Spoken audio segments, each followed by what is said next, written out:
This regular session of the Jackson County Board of Education is now called to order. As our custom, we're going to take the first part of this first few moments and have some silent reflection or prayer about the things that are going on in our nation, our county, and especially the needs of our children and employees. So if you'll bow with me, please.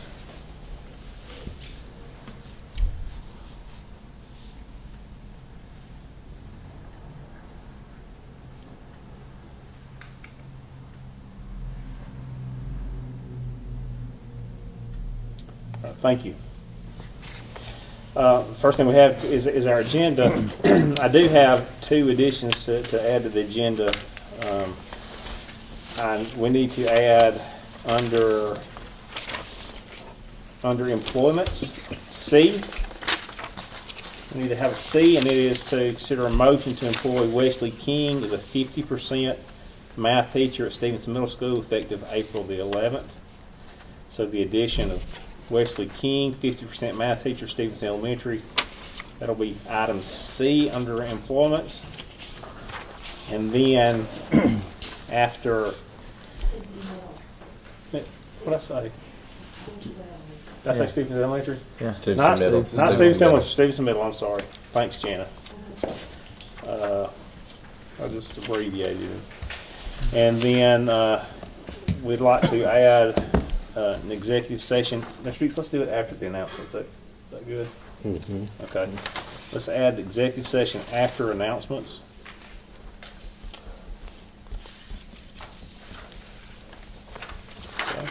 So we have those two changes to the agenda. Do we have any other changes to the agenda that need to be made? Okay. We will now consider a motion to approve the agenda with the additions. I'll make the motion. We have a motion to approve the agenda with the additions. Is there a second? Second. We have a second. Mr. King, any discussion? Hearing no discussion, we'll move to approve the agenda with the additions. All in favor say aye. Aye. Any opposed? All right, that motion carries. This agenda is adopted, and we will move on in. So the first thing we have is an update on our Innovation Center, and Zach's going to take over from here. So Zach Ward. Thank you, Mr. Gorman. Most of y'all know me. I'm Zach Ward with Ward Scott Architecture. We're the architects for the new Jackson County Innovation and Career Academy.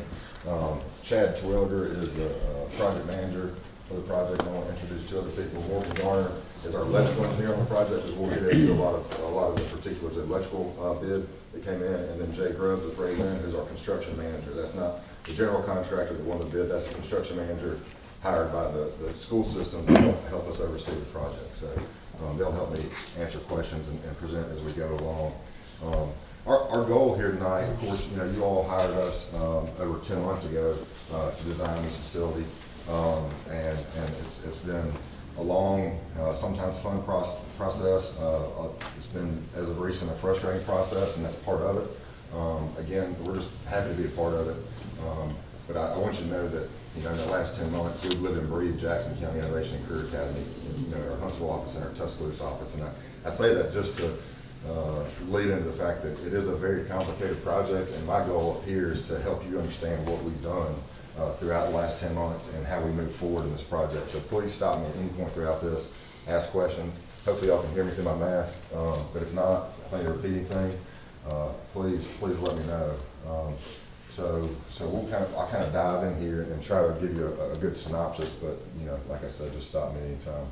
So what we have here on the screen is the bid review for the building package for the new school, and I want to run through the bids and explain to you why we made a decision on bid day, and again just give you a brief overview. So we got the 5 bids from competitive general contractors who were all pre-qualified. Went through a pre-qualification process to make sure that we have people that can handle a project of this magnitude, this complexity, and that they're close enough to us to be able to handle it. And so we ended up with 5. All of them gave us bids on bid day. The first one at the top is the highest bid. It's almost $38 million, and that's from Argo Building Company. I really would like to treat that as an anomaly. We see that a good bit on bid day when a company is maybe less interested, less in need of work. we get some really high prices, and there were some confusing numbers in there too. So if we can put that aside, you look at the next three, the kind of center three, these are in order, the bottom being the first team construction who has the low bid. The next three, the middle three, are all 35 point something $million, and that they're all within 1% of each other. And what that tells me as an architect and as a contractor looking at these documents is that they saw the same thing. There weren't a lot of questions as to what they're bidding on, and so that's a good thing, a tight pattern. And then you have first team construction at 30. That's the apparent low bidder at 33.8 million. And I think that first of all, first team's been working with us, and I'll get into this furthermore after as we talk about the value engineering process. But they're a great construction company. We feel confident that their heart is in this project and making it happen. They worked with us day in and day out to get us to where we hope we'll able to move forward. And so with them as the low bidder at 33.8 is obviously, as everybody knows, much higher than we expected to pay for this project, right? I want to speak briefly. We'll talk kind of how prices have increased and this has crept up and up and up.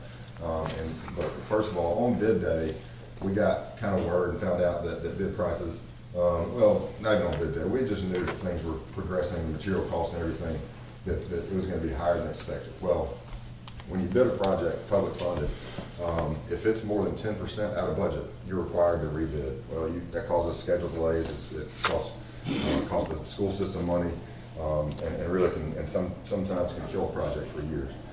So we made the available funds with working with Mr. Davidson, $31 million on bid day. And again, I know that's more than we want to spend, but the goal was to get to a point where the low bid was within 10% so that we can move forward with the project or not. But you have a decision to make. If it's outside of 10%, we're rebidding the project. We can still rebid the project, but you have a second option now. So that was the goal there. You can see at the bottom, that's 9.17%, so we were just under 10%. We're not required to rebid the project, and therefore, if you want to click on moving forward, unless y'all have any questions about that screen there, y'all, or anything I said. Want to talk about how do we move forward from this? Okay, we obviously have to get money out of the project. We have two options.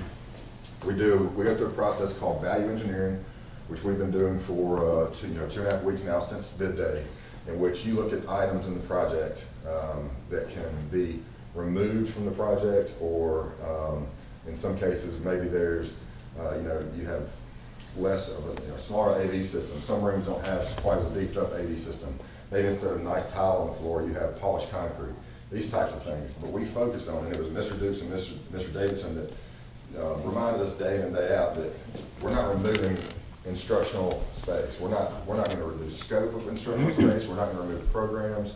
We're going to focus on things that when a student walks to their classroom where they're going to learn, they may not have the prettiest floors they have. The wall tile in the bathroom will be removed in this value engineering process. There's still a concrete block wall there, still functions as a restroom. And when they go back to their instructional space, they haven't lost anything in this value engineering process. And of course, we want to retain as much of the current, the design characters. You can see that image in the background. I know that image was a big player in our design of us getting hired for this project. So the things that are important to this school, that bring students to the school, we've held on to those few items that, for lack of a better term, are kind of sacred to the project. And so, it's almost impossible to get $6-7 million out of a project of the size and complexity without reducing the square footage of the school. And again, we're trying to make sure that we provide the instructional space that was intended on day one, and therefore we're not going to reduce significantly the square footage of the building. And so we've gone through the value engineering process, and what I'm going to touch on is kind of where we are on that after I talk about option 2. So option 2 is for us to say, stop, we're not going to accept this bid, we revise our design, and we rebid the project. And that process will take, just because of the magnitude of how much we would have to redraw, redesign, work with engineers, then you have to go back to an advertisement period and then bid the project. The state has to review everything. At the very least, you're talking about 5 to 6 months of redesign and redrawing before we have a new project bid. We'll speak a little bit about the trend of material costs, which has gotten us to this issue, and the fact that if we wait that extra 6 months, it could cause, we could be in a much worse situation. I know the situation we're in is not ideal, but it could be worse in 5 or 6 months. So yeah, and then you're also talking about significant scope changes, and then you're maybe actually affecting some instructional space. Go ahead into pricing exercise unless any of y'all have questions. As far as in the VE, was First Team involved in that any? Yes, sir. Heavily involved, very helpful. So they essentially, we said, as soon as we left on February 23rd from bid day, we contacted our engineers. Of course, Jay contacted First Team Construction, electrical, mechanical, plumbing, structural, civil. We contacted everybody and said, start making a list. All right, start making a list of what can come out of this project that does not affect instructional space, that we can work with, change finishes, contacted my interior design department and immediately put together a list. First Team was all on it. They really jumped on board and said, these are things that we think we can work with you on. Started associated pricing to the list that we gave them. And so the list that you have has grown and grown and grown and grown and grown. And I'm glad that we waited till now to give it to you for the simple fact that it's grown so much that it's been a little overwhelming, and now we have one consolidated document that shows all that. And I'm glad you said something, Mr. Matthews, because I want to kind of explain what you all have in your hands and a little further, just so that everybody understands. They have a list that totals, at the very bottom line is the total of items that we had on our list that we decided to not accept as a change, as in we're keeping in the project, and then items that we are going to accept as a change and reduce the cost of the project and reduce that from the scope of the project. And so that's item by item by item, and I know y'all have not had that item very long, but if there's any one particular item that y'all want to discuss further, please stop me. And otherwise, we're going to start to talk a little more in generalities about how we got, to the number that we got, and how we got to that, what that number is. I want to talk just a little bit about how we could have gotten to this number that's higher. All right, so we have all along the way from the quote that we gave you all in April of last year, when I say quote, estimate for the cost of the building, which was more in the $26 million range for the building package. Throughout the process, we had multiple construction firms price the project. We had one out of Tuscaloosa, we had one out of Athens, and we had Ray Lynn on board to help us with pricing. Even before they were hired by Jackson County, as a favor to Jackson County. And so as those prices came in, it increased and increased and increased. And unfortunately, it wasn't enough warning for us to make significant changes. In the last month and a half before bid day, everything just shot up, and I'm happy to elaborate on that. Morgan and Jay can elaborate on that if y'all want us to, the specifics of that. But the bottom line is, some of those stats are up there, still up 20% in a month at the beginning of the year. I mean, a project that has a steel structure, a steel facade on the outside, and then all of a sudden you've increased that by 20% just for material costs, that's significant on a project this size. And I'm not going to go into every single one unless you want me to, but those things add up and you get into a situation where you're well over budget. I'm not standing here saying that the only reason that we're above budget is because of material changes, price changes. It has to do with, we have design decisions to make throughout the process, which we work with Mr. Davidson, Mr. Dukes, with the end users at the Epcot Center, and make design decisions. And every time we made a design decision, we keep using the analogy of a car. So we don't want the Ferrari, we don't want some piece of junk car. We want something that's functional for the students, that's operational, that's efficient, effective, and cost effective. So our goal throughout the entire process was to make those decisions. I can't sit here and say every single decision we made was the right one because we're well over budget. That's the bottom line. And at the end of the day, no matter what I say, all this information, I'm responsible to you all to get this thing and make it happen. There's some better decisions we could have made on a couple of things, but we have a chance now to reevaluate those in the value engineering process. Unless y'all want to talk to you more about what's on the screen here.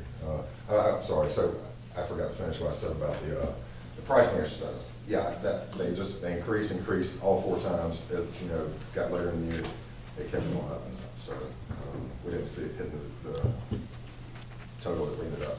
Yeah, so, current status of the value engineering process, if that's the route that we decide to go.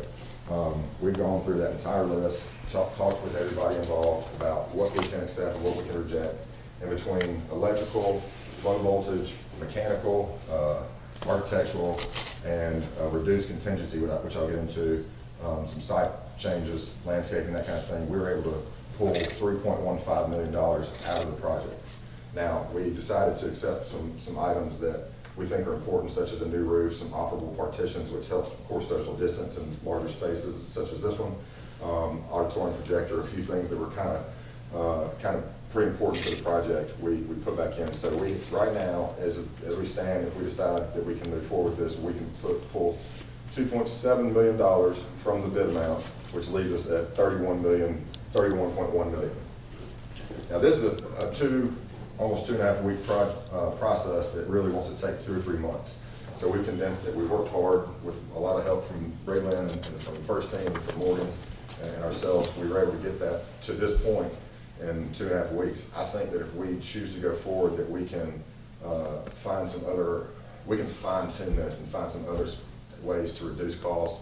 A lot of things that we can do. You know, if we remove, for instance, if we remove an AV system from one particular classroom, we'll still leave the infrastructure there, the conduit, the raceways, everything there for you to come back and easily install that in the future.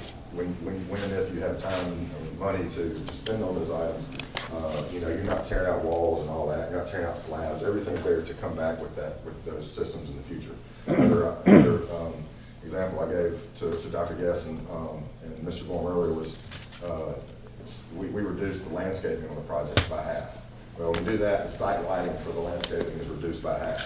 But we will still leave conduit underneath the roadways so that areas that you can't easily trench so that you can run the wire in the future when you're ready for that. And that goes for pretty much every decision that we made in this process. You can always go back and do it later. If you decide that it's really important to have wall tile on top of the block in the bathroom, I imagine that's probably not going to be one of the first things that's important to you. But if you decide you want it, you can go put tile on that wall. So we try to focus on things that don't remove from the instructional capabilities of this facility. So I do think, moving forward, if we do in this capacity, that I would like to think that we can get several $100,000 more, if not $1 million, out of the project, some hard work, some fine tuning, and some hard decisions. There will be tough decisions in that process. I don't want to take away from it. There's no more bathroom wall tile to take off. There's things that we have to make tough decisions on, and what's really important for the students and for the school system to get to that kind of fine-tuned value engineered amount. I know I just threw a lot at everybody, so please ask any questions that I can come clarify anything on this. Somebody got any questions for Zach? I think you answered a lot of the questions that we had initially when you spoke to us individually. So I'm sure there's going to be more questions that come up along the way that you'll field. So. Anytime, just let me know. I just do want to reiterate the risk the thing that I'm most worried about, because I care about this project the same way you all do. You have a chance, if you choose to go rebid the project, to lop off, however much, 10,000, 15,000 square feet off this building, and you wait 5 or 6 months, and prices have gone up to the point where you're back with a smaller building for the same price. I think there's a chance that can happen. There's no way to guarantee it. There's no way to know for sure what's going to happen with materials, but there's no signs of it trending down.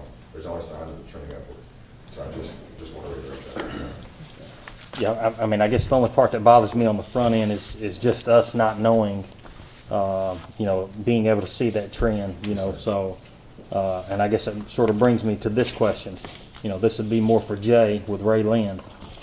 As far as the role that you play, what role have you played in this as far as us moving forward from this point? Mainly the VE process. We provided some conceptual estimates on the back end of the design, on CD, and those on the construction documents.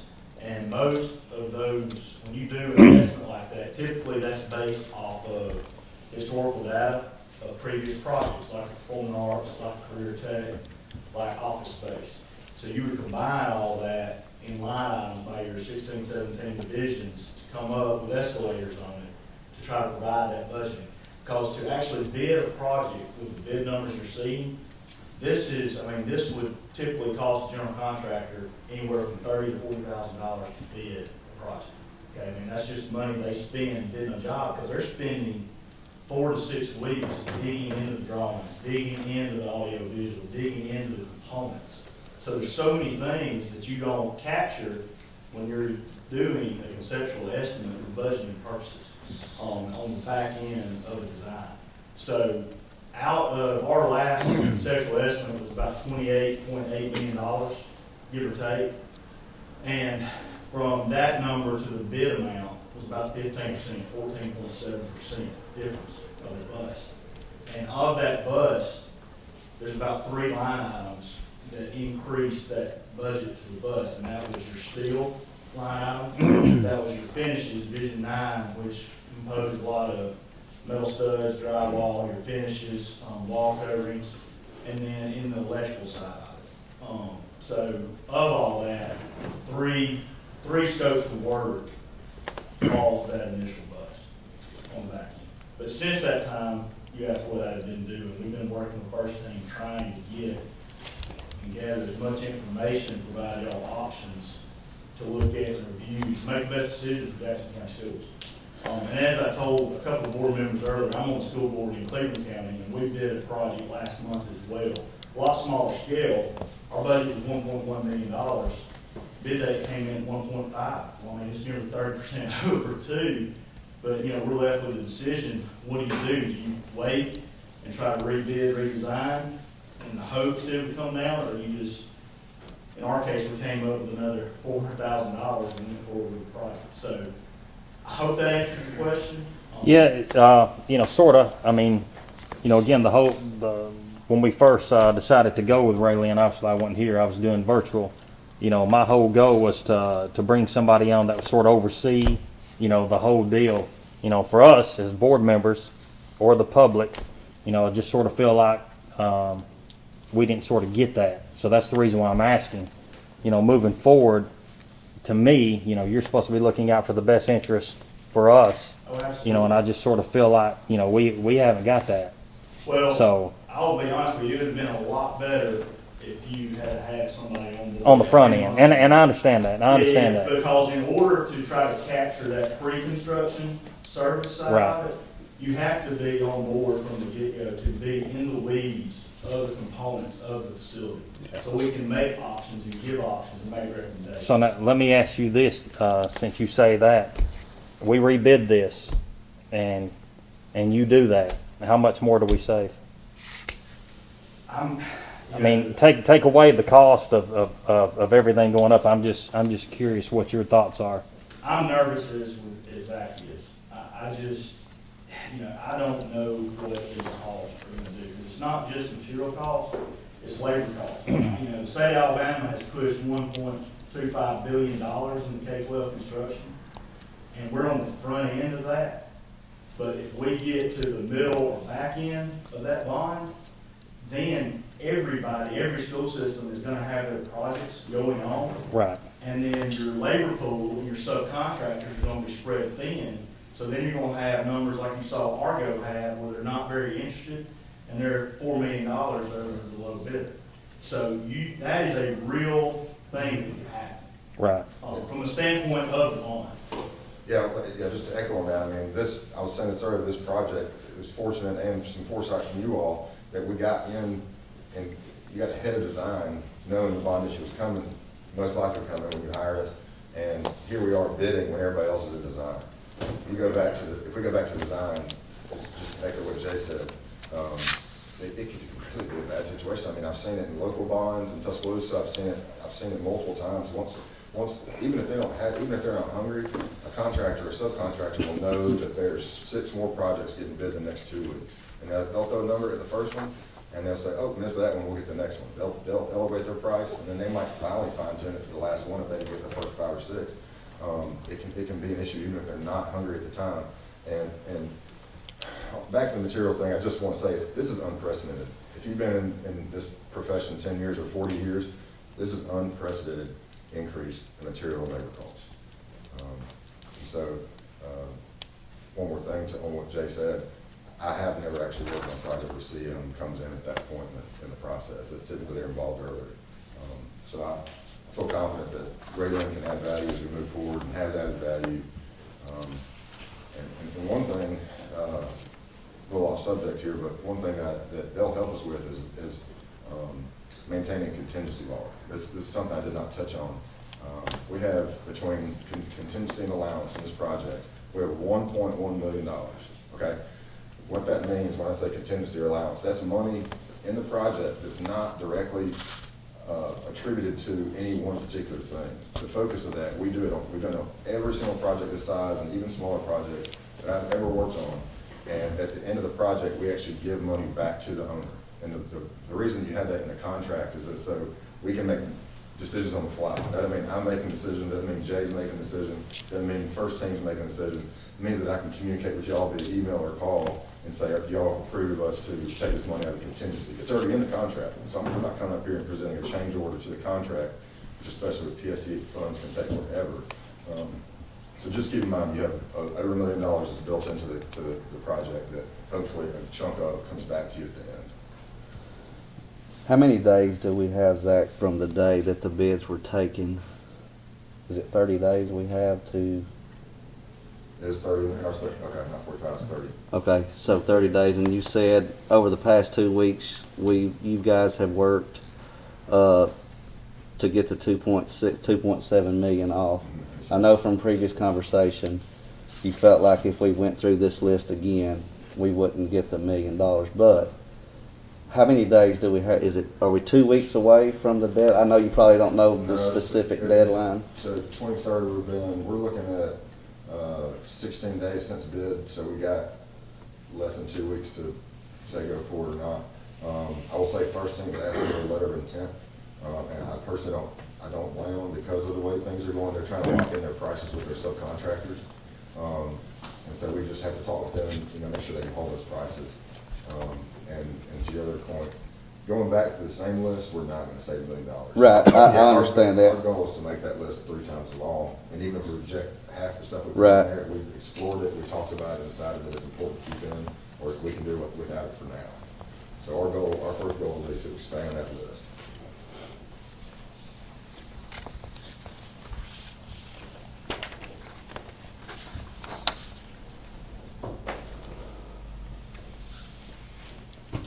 See any other board members who have a question for Zach? Mr. Stevens, you got a question or anything for Zach? Okay. All right, Zach, thank you. Thank you. Thank you. Zach.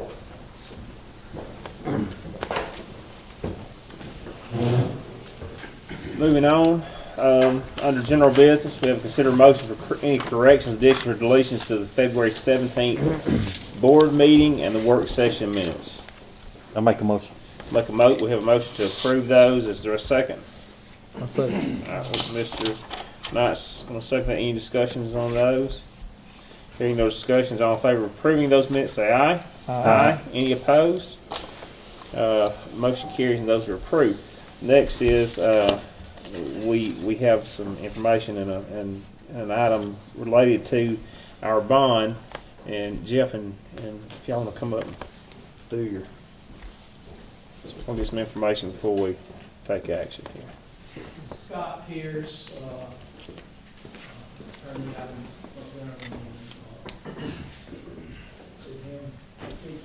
Yes, I'm Scott Pierce. I appreciate y'all having me. It's I'm with the firm of Keller Howard Montgomery. I did the legal work on the bond issue side. For your bond issue, if you approve the resolution, will fund next Wednesday. As you know, you've probably talked about this a lot, but you've got 2 series of bonds. You've got a tax exempt series that's going to be issued at $16,475,000 and a taxable refunding issue that will take out most of your 2014 issue in the amount of $9,155,000. And when it closes next Wednesday, you would receive about $18.5 million of new money for construction or improvements or whatever else you've got. It sounds like you've got a lot of things you want to do. The resolution that, like I say, I represent, I'm on the legal side of this, but your underwriter, Reed Kavanaugh, Steve did a good job. They hit the market well. I think the all-in interest cost on this is about 2.45%, 2.4%. So it worked out well. I don't know how much you want me to go into this, but the end maturity had to be short to 2039 to maintain your sales tax confirmation from the county. The way we've done that is to leave out one maturity at the end in 2039 and take out all the ones that made sense from a savings standpoint. And, if you could have taken out that one, it would have probably saved you another $50,000. But leaving it there means that you're assured of 2 sales tax through 2039. It'll support these bonds, and you won't have, all your bonds are, though that's the last maturity date, so you're not looking at any uncovered bonds. I've submitted a resolution in writing that covers both issues, and it sets forth all of the terms and payment pledge and all the rest of it, tax exemptions on the A series, etc. Happy to answer any questions you have. Like I say, if we approve it, we'll be closing next Wednesday. It'll have, at that point, we'll just be let you know it's done and the money should be there that afternoon.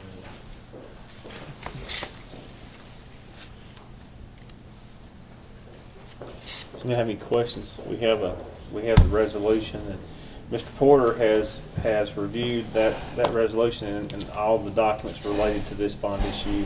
Mr. Porter, in your opinion, everything checks out and we're ready to go there?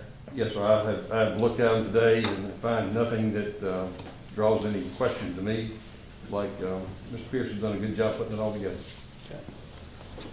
Okay. And Jeff, this would again 2039. We should be free and clear of the bonds, both bonds, correct?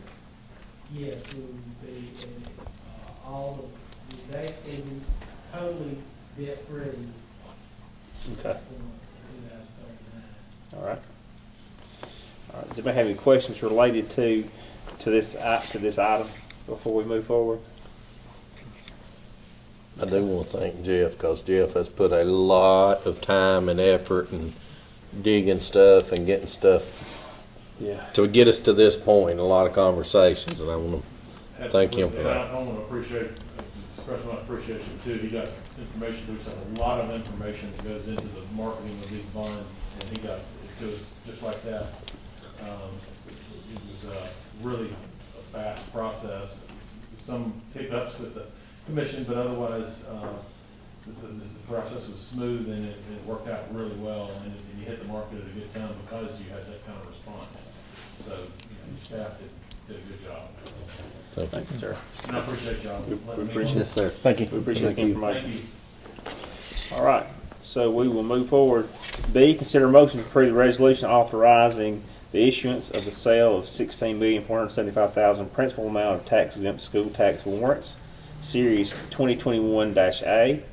The issuance of sale of $9,155,000 principal amount of taxable school tax refunding warrants, Series 2021-B, each dated March the 17th, 2021, and the call for redemption of certain prior indebtedness and related matters. It's a mouthful. We have a motion to approve this. I'll make a motion. We have a motion. Is there a second? A second. We have a motion. We have a second. Is there any discussion? No discussion, because we had a good explanation, so we appreciate that. All right. All in favor of approving this motion, say aye. Aye. Any opposed? So this motion carries and it is approved. C, consider a motion to approve the bid from School Nurse Supply in the amount of $48,739 for the purchase of 17 vital signs, 44 sure temp thermometers, and pulse oximeter with mobile stands. I'll make a motion to approve that. Is there a second? Second. We have a second. Any discussion? All in favor of approving this purchase, say aye. Aye. Any opposed? Motion carries. D, consider a motion to name the Skyline High School Gymnasium the Ronnie McCarver Gymnasium. I'll make a motion. We have a motion. Is there a second? Second. We have a motion. We have a second. Mess this up a little bit. Motion, second. Any discussion? Hearing none, move to vote. All in favor of renaming this gym, say aye. Aye. Any opposed? Motion carries.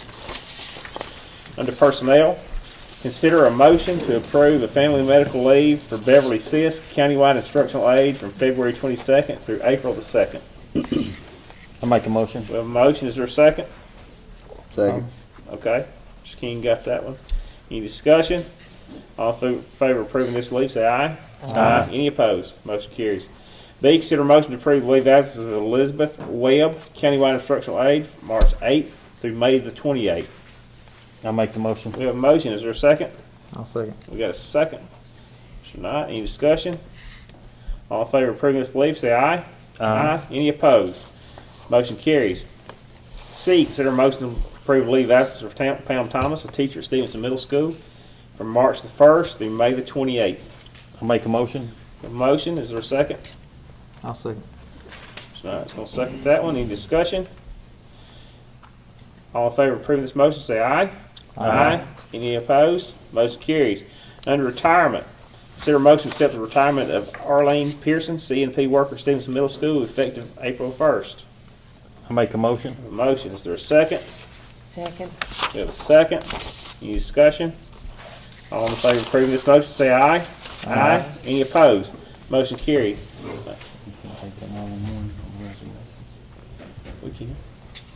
We can take these resignations as one motion if you want to. You want to okay.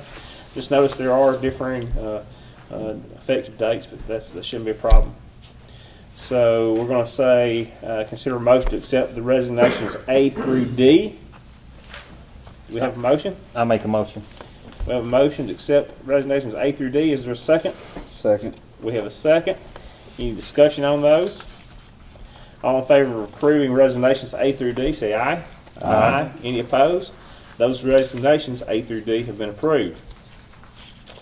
Under transfers, do you want to take those individually, or do you want to group those transfers?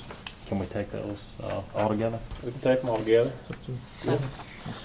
Just take a second here to make sure you don't want to break anything out on the transfers. Everybody's good with grouping those? No breakouts. We're going to take transfers A through E. Consider a motion to approve the transfers A through E. I'll make the motion. We have a motion to approve the Second. transfers A through E. And we have a second. Any discussion? Hearing none, we'll move to vote. All in favor of approving transfers A through E, say aye. Aye. Any opposed? Motion carries. We'll do employments now, and we'll take those individually because we did have that one that was added. Under employments, A, consider a motion to employ Gracie Timmons as a countywide instructional aide effective March the 11th, 2021. Make a motion. We have a motion. Second. We have a second. Any discussion? All in favor, say aye. Aye. Any opposed? Motion carries. B, consider a motion to employ Kayla Pearson as a countywide instructional aide effective March 11th, 2021. I'll make that motion. Is there a second? I'll second. We have a second. Any discussion? Hearing none, we'll move to vote. All in favor, say aye. Aye. Any opposed? Motion carries. C, that was the added item. Consider a motion to employ Wesley King as a 50% math teacher at Stevenson Middle School, effective April the 11th. I make a motion. April 1st, April 1st. Oh, man, I just keep messing that up on John. April the 1st. All right, we had a motion. That was Mr. Matthews. I'll second that. Any discussion? All in favor of approving this motion, say aye. Aye. Any opposed? Motion carries. Now we're down to announcements. Mr. Dukes, do you want to? You got coaching assignments right there. Oh, Two. golly. Oh, I wrote my C down below those. Coaching assignments. You'll notice these are boat captains for sections fishing team. And you see the names there. And all these are pending a background clearance. unless somebody wants to break those 4 out, we'll take them in one motion. Just take them in mind. Okay? You good? All right. Mr. King said he's good. So we have coaching assignments. Consider a motion to approve the following boat captains for Section High School. And there you have those 4. I make a motion. We have a motion. Is there a second? Second. We have a second. Dr. Guess, any discussion? Hearing none, we'll move to vote. All in favor of approving those, say aye. Aye. Any opposed? Motion carries. Under announcements, Mr. Dukes. I just want to say congratulations to Skyline for their first state championship. Coach Ronnie McCarver, and then Pisgah Lady Eagles, they're 4th in a row, and Coach Kerry Ellison. And being at the games, it was amazing seeing the turnout from folks from Jackson County at both games in Birmingham and when they played in Jacksonville. Athletics means a lot to a lot of folks in a lot of communities. There's people that I hadn't seen in several years at both of those games, but they showed up, and I was tickled to death for that and pleased to see that. And if y'all saw the Friday positive that I sent on Sunday, we've got lots of great things going on in Jackson County. It's not just athletics. I mean, we've got academics, athletics, we've got projects, we've got art, we've got so many things to be thankful for because it has been a tough year. And as I told the principals today, again, we were the second system to start in the state of Alabama August the 7th. Saraland's the only one started before us. And we're not finished yet. We're not going to let up. We're going to keep doing the things that we're doing, but we're getting close. And we've done it, and the odds were stacked against us the whole time, but we've done it, and I'm proud of that. Proud of our folks to be able to make it happen. All right. You make anything else as far as announcements go? Just looking at our next board meeting, is the Wednesday meeting working pretty good for everybody? Well, we're going to have to, you may have to have one to approve if we reject or indeed. We're not going to have to, We'll but make if that we one. do have one, we'll have to We'll have make that one. a special call. So, Mr. Duke said if the board decides to reject and rebid, we'll have to have a special call meeting. But we're going to set we'll set our regular meeting, and if we have to do that, we'll call a special meeting. If we reject and rebid, we don't have to have a meeting. But to move forward with what we've got currently, we will have to have a meeting to approve to go forward with that. Okay. But in my understanding, if we reject and redesign, we don't have to have one at that point. Okay, all right, thanks. So if the Wednesday meeting works well right now for the regular board meeting, can we look at, Dr. Guess, is that good? That's fine. What we have April the 21st is going to be the third Wednesday. Y'all want to do that? Fine. April Fine with 21st. Robbie, are you good? Yes, sir. April 21st? Good. Yeah. Mr. Dukes? Okay. Mr. Porter, I guess you're good April 21st? Where's that? All right. We're going to set April the 21st as our regular meeting. That'll be a work session at 5 o'clock with a regular board meeting immediately following. All right. So that's our announcements. So please make note of that. Mr. Duke says if we have to have a special meeting, we'll announce that and give ample notice. Our next item agenda is an executive session. Mr. Porter, do we have cause to go to executive session and discuss it? Yes, Mr. President, you do to discuss potential litigation, you did, yes, sir. Okay, thank you, sir. All right, so we will entertain a motion to enter into executive session. I make a motion. We have a motion. Is there a second? Second. All in favor of entering into executive session, say aye. Aye. Any opposed? So we're in executive session now, and we will exit, and we will be back in just a little bit. We'll entertain a motion to come out of executive session. I make a motion. We have a second. Second. A motion and a second. All in favor of coming out of executive session, say aye. Aye. We are now out of executive session, and we have come back into regular session. We are not going to adjourn this meeting. We're actually going to have a continuation. So we're going to continue this meeting until March the 17th at 7 o'clock a.m. So March 17th at 7 o'clock a.m. This meeting will be continued. So everybody's good and we're good. We don't even adjourn or anything. We just, this is it. Do not adjourn. Be careful.